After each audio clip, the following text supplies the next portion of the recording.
बड़े मियाँ हम सैयारा मूवी देखने जाती तो हमारे प्यार की याद आती और हम रोने लगती। तो तुम ढाकनी में पानी डाल के डूब के मर जाती जो ऐसे पिक्चर देख के रोने लगती। बड़े मियाँ तुम ऐसे नहीं बोलती, वो हमसे प्यार करती इसीलिए हम रोने लगती। वो तुमको कैसे प्यार करती मैं नहीं मानती। जब हम स्कूल में जाती तो वो भी आती, जब हम भी स्कूल में 12 बजे छूटती तो वो भी हमारे साथ छूटती।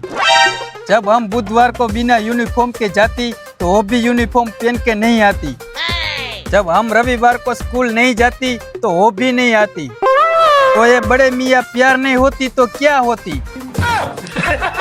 હવે ભૂત જેવા તને પ્રેમ પ્રેમ કાંઈ નથી કરતી, તારા ભેગે ખાલી ભણવા આવે હે, સાનો મુનો ઘર ભેગી નો થા। ऐसा होती तो हम गलत फहमी में होती। हाँ कैसे कैसे लोग आ जाती।